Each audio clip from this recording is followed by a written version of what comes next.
Por que falta intensidade para o time do Internacional? Olha, a resposta não é tão simples assim. Antes eu queria agradecer a você que está chegando aqui no meu canal, você que já está inscrito. Mande para os seus amigos, compartilhe para que mais pessoas se inscrevam, faça comentários para que os robozinhos do Google espalhem por aí o assunto sobre futebol, sobre Internacional, sobre Grêmio, sobre Campeonato Brasileiro e todos os comentários que estou fazendo por aqui. E se gostou, curta, bate no sininho que o alerta vai te avisar quando tiver um vídeo novo. O que falta para o Internacional é qualidade de elenco com característica para dar intensidade e, ao mesmo tempo, a falta de identificação disso pelo técnico Diego Aguirre, que não faz um mau trabalho, mas tem pecado ultimamente nos jogos que o Inter teve, principalmente nesta jornada paulista, que ainda tem um jogo contra o São Paulo. O Inter tem um time titular que é muito forte, tanto que no campeonato do ano passado, trocando um ou outros jogadores, o Inter foi vice-campeão brasileiro. Então o time com todos os titulares, quando não tem um jogador dos titulares, já complica. Exceção, dá para dizer, no gol, que o Marcelo Lomba supre bem a carência do Daniel, apesar do Daniel ser um grande goleiro e muito melhor que o Lomba, está provando isso. E na zaga, o Inter hoje tem 4 zagueiros, está provado que o Internacional tem o Kaique Rocha, o Gabriel Mercado, o Vitor Cuesta e o Bruno Mendes, que são os titulares, com qualidade suficiente para não comprometer. Aí eu não vejo problema. Nas laterais, por mais que o Moisés tenha suas restrições, fisicamente, com a confiança que o Diego Aguirre deu para ele está indo bem, principalmente nessa combinação com o Patrick. O outro lado, o Inter sente falta quando não tem o Saravia, mesmo quando joga o Heitor. Imagina nesse jogo contra o Corinthians que não teve nenhum dos dois.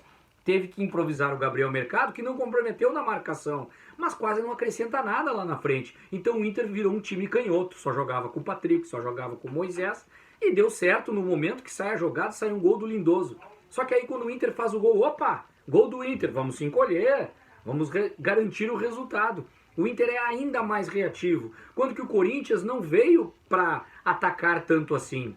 O Corinthians também estava reativo, com mais posse de bola, sim, porque o meio de campo tem jogadores de ótimo domínio e condução, o Juliano, o Renato Augusto, o próprio Gabriel, e lá na frente com o Roger Guedes, jogador perigoso, colocou o Vitinho, colocou o Gabriel Barbosa, mas não deu certo, então o Inter teve um volume de jogo, só que quando marca o gol recua. Aí no segundo tempo o Silvinho percebe, com a bola rolando, o Inter já volta com o Johnny no lugar do Dourado, porque o Dourado vinha de lesão e não estava bem, elas por elas não muda tanto assim o Internacional.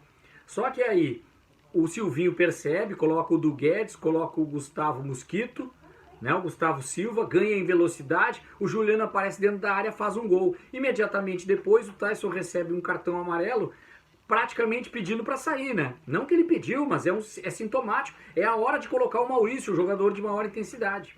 Aí é que eu digo, o Inter tem um time titular e que pode ter mais intensidade quando coloca apenas o Maurício.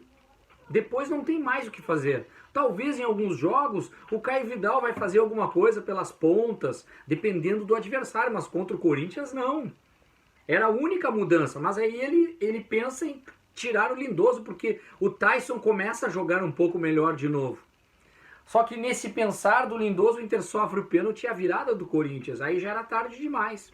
Coloca o Maurício, o Inter se perde um pouco dentro de campo, e aí é que no erro do Silvinho, que recua o time do Corinthians, que o Inter avança. E olha, só não sai o gol sai por acaso, porque mesmo recuado, o Corinthians acredito que ia conseguir segurar o resultado. Só que o Internacional se atira desvairadamente, de uma forma arriscada, mas que dá certo pela jogada individual do Gustavo Maia, que entrou no lugar do Moisés. Ele nem é lateral, ele é jogador de meio de campo, e pelo lado direito tem o Edenilson, coisa que a gente via desde lá do Odair Helmond, de colocar o Edenilson na lateral direita para atacar e tirar volante, tirar meio campo, né? Porque daí sai o Gabriel Mercado, que era lateral, ele vai para a zaga, na verdade, e o Kaique Rocha é que é substituído, né? Para a entrada do jogador Gustavo Maia e também depois para a própria entrada do Bosquilha no Internacional no meio de campo. Então o Inter mexe, se atira para cima do Corinthians e numa jogada individual, um golaço do Gustavo Maia. O que fica de lição desse jogo? Primeiro, se está ganhando o jogo com o time titular, avança. É dentro de casa, é no Beira-Rio, garante a vitória, tenta ampliar o placar, seja mais propositivo, varia o sistema de jogo com os mesmos jogadores, avança o time, não recua. Na volta do intervalo, se está ganhando o jogo, mesmo assim não mudou a panorâmica, coloca um jogador que tem de intensidade no banco, que é o Maurício. E agora tem até o Gustavo Maia, mais que o Bosquilha até, pelo que eu vi. Então, coloca logo esses jogadores. Tem o próprio Caio Vidal, em algum momento entra no lugar do Patrick. Bom, pro próximo jogo, o Inter sempre tem um que perde a cabeça. O Patrick dessa vez se envolveu numa confusão com o Xavier. Os dois foram expulsos, então Patrick não joga contra o São Paulo. Foram 3 jogos já contra essas equipes paulistas. Derrota para o Palmeiras, empate com o Bragantino no finalzinho e quase perdendo para o Corinthians, consegue um gol no final. O Inter precisa ter intensidade, coragem para vencer e eu resumo numa frase: precisa ter fome de gols e sede de vitórias. Não tem acontecido isso nos últimos jogos. Se inscreve no canal que eu estou te esperando aqui no próximo vídeo, tá certo? Um abraço e até a próxima.